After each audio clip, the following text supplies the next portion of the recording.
Hello बच्चों। सबसे पहले हम लोग आज रियल नंबर में ये एनसीईआरटी बुक है और ये न्यू सिलेबस के हिसाब से जो 2023 और 2024 के लिए न्यू प्रिंटिंग हुई थी उस बुक से है। रियल नंबर में जो हम लोग सबसे पहले पढ़ते हैं उसमें हमें कुछ बातों का ध्यान रखना पड़ेगा, जैसे कि रैशनल इरेशनल का कॉन्सेप्ट। और ये आप जूनियर क्लास में पढ़े होंगे कि रैशनल क्या है और इरेशनल क्या है।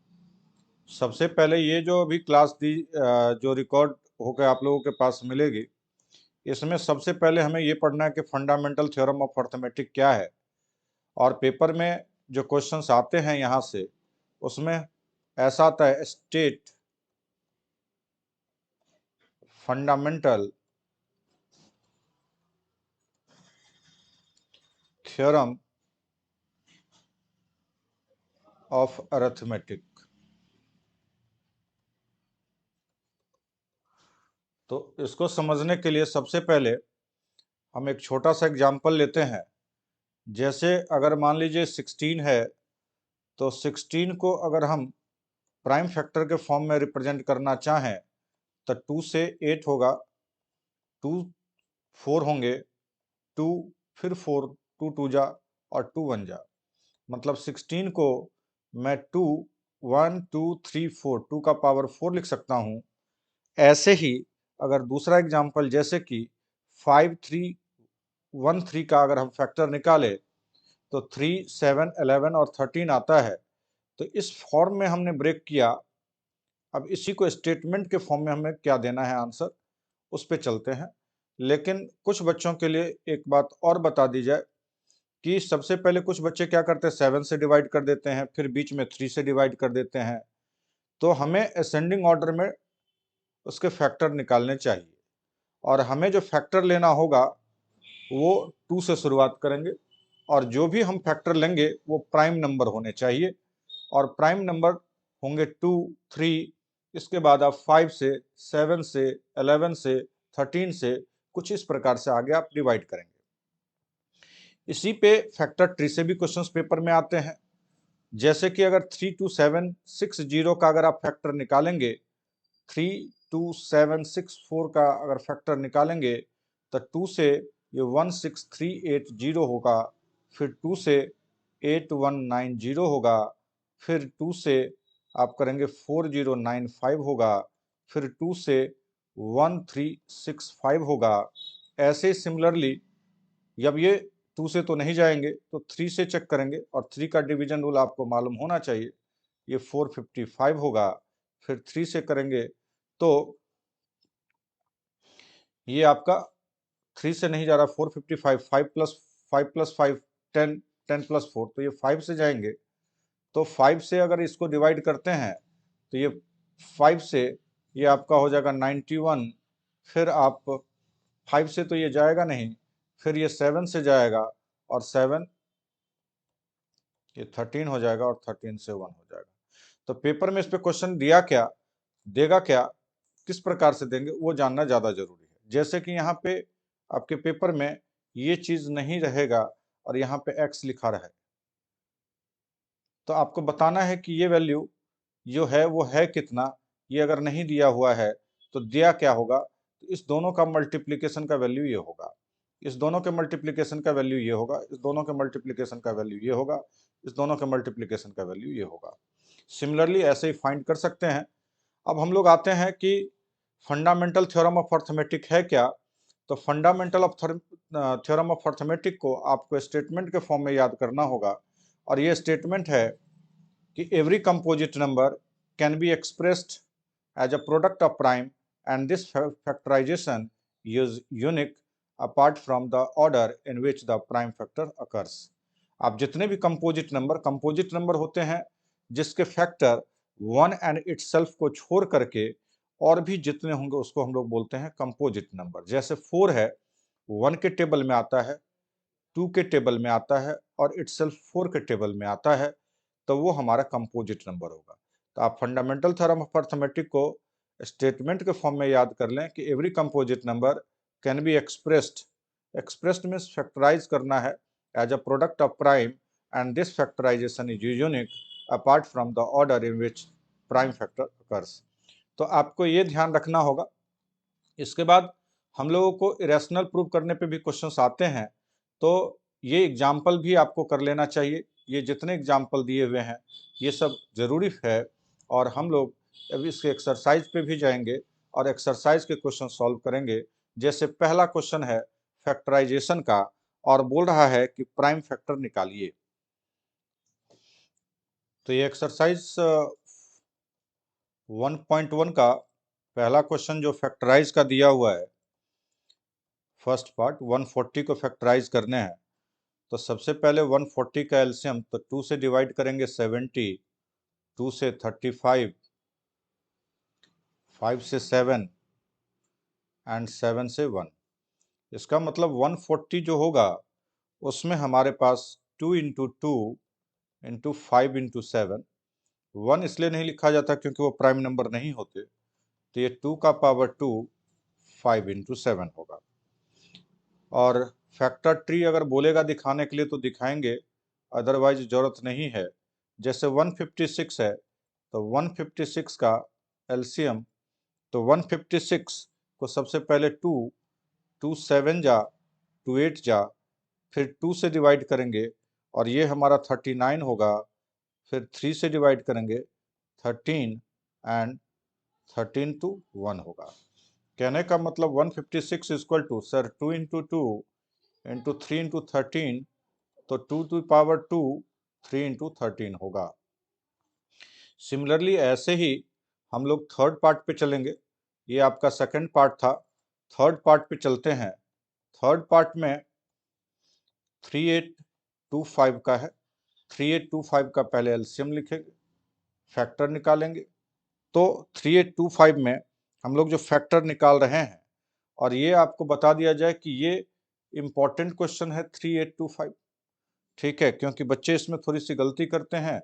ये 2 से तो डिवाइड होगा नहीं, 3 का डिवीजन रूल लगाएंगे, 3 से डिवाइड होगा और ये 1275 आएगा।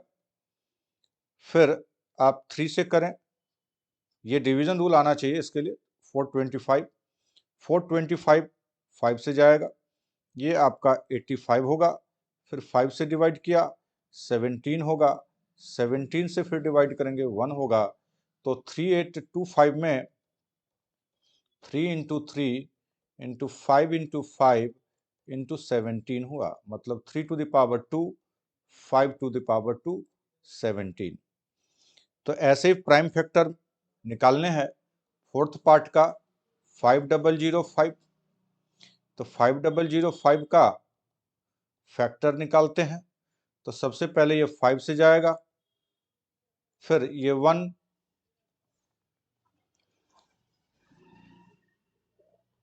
1001 होगा।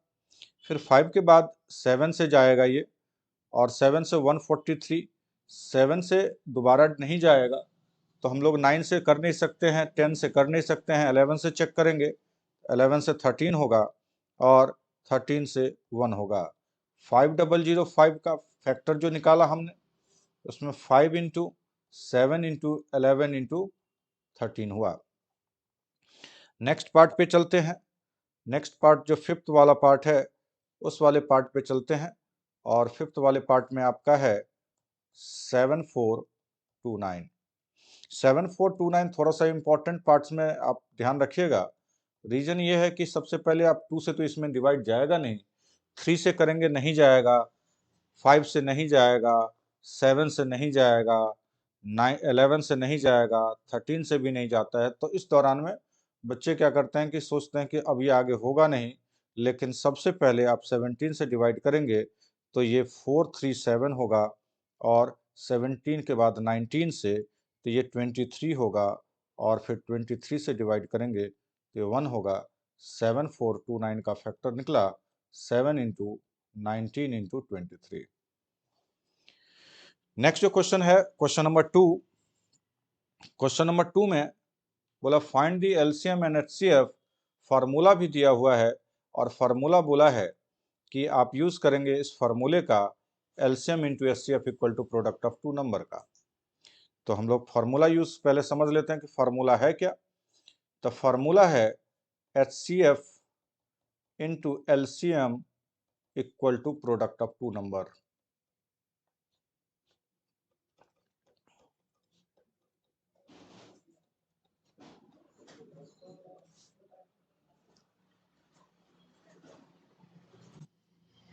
तो क्वेश्चन के कॉन्सेप्ट में सबसे पहला क्वेश्चन है 2 का फर्स्ट पार्ट कि 26 एंड 91 का पहले एलसीएम फाइंड करना है। 26 एंड 91, तो 26 का हम लोग फैक्टर निकालेंगे 2, 13, 13 से 1, ये 2 इंटू 13 हुआ, और 91 का फैक्टर निकालेंगे तो ये 7, 13 और 13 से 1 होगा, तो ये हो गया 7 इंटू 13।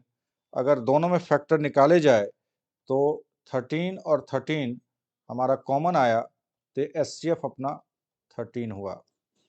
एलसीएम की बारी आती है, तो एलसीएम आप निकालेंगे तो 13 तो है ही, और जो रिमेनिंग जो 13 आया था एचसीएफ में वो तो रहने दीजिए, जो रिमेनिंग बचा 2 और 7, 2 एंड 7 को मल्टीप्लाई करें तो 13 इंटू 14 हो जाएगा, और ये होगा 182। फार्मूला बोला है एचसीएफ इंटू एलसीएम, तो हम लोग वहाँ पे एलएचएस में लिखेंगे एचसीएफ इंटू एलसीएम।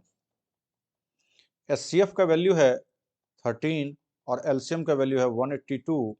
इस दोनों को मल्टीप्लाई करने पे ये आता है 2386, और आरएचएस पे चलते हैं तो आरएचएस है प्रोडक्ट ऑफ टू नंबर। तो यहाँ पे प्रोडक्ट ऑफ टू नंबर में हमारे पास दो नंबर था, 26 इंटू 91। तो यहाँ पे लिखना चाहें तो आप ये लिख सकते हैं प्रोडक्ट ऑफ टू नंबर। तो 26 इंटू 91 करेंगे तो 2386। एचसीएफ और एलसीएम का प्रोडक्ट हमारे प्रोडक्ट ऑफ टू नंबर के बराबर में हुआ, तो LHS is equal to RHS, hence it's verified. तो इसका मतलब एलसीएम और एचसीएफ पहले जो निकाले थे वो भी आपका सही है।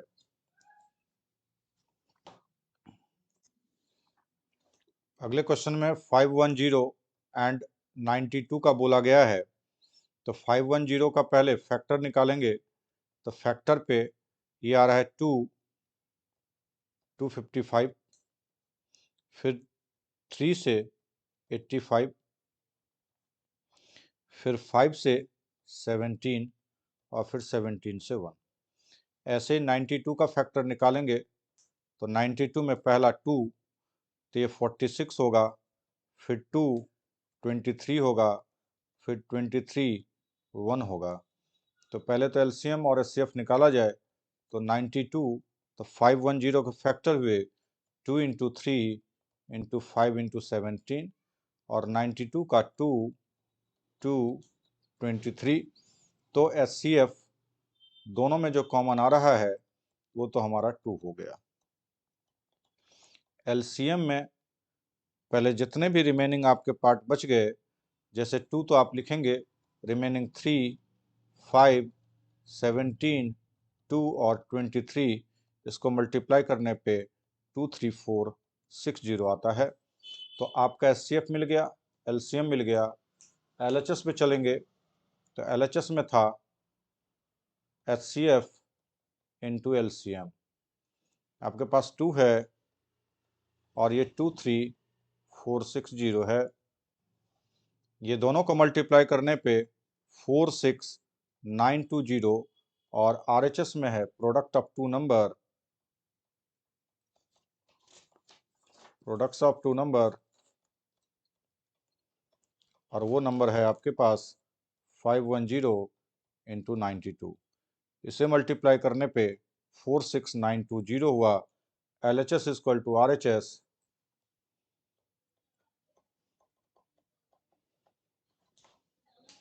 Hence verified.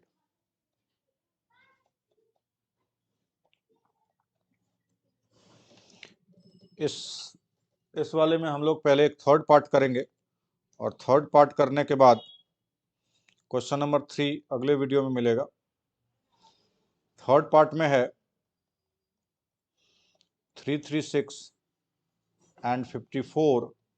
तो 336 का पहले फैक्टर निकाला जाए, 2 168, 2 84,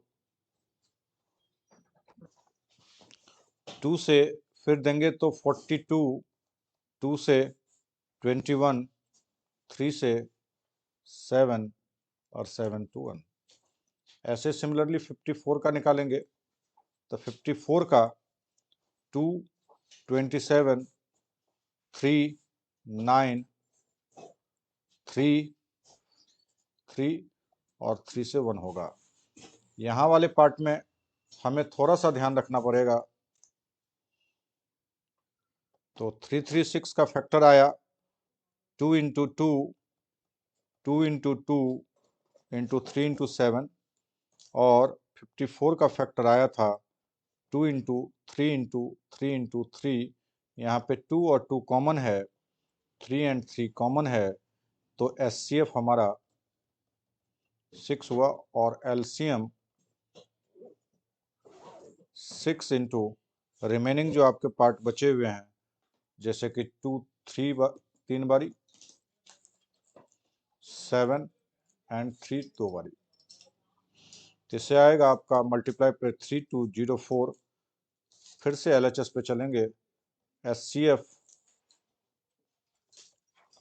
इंटू एलसीएम पे, तो एचसीएफ 6 इंटू एलसीएम 3024। तो प्रोडक्ट मल्टीप्लाई करने पे यार है 1816, और आरएचएस है प्रोडक्ट ऑफ टू नंबर। इसमें हम लोग 336 इंटू 54, तो ये हमारा हो जाएगा 18116। LHS is equal to RHS, hence verified।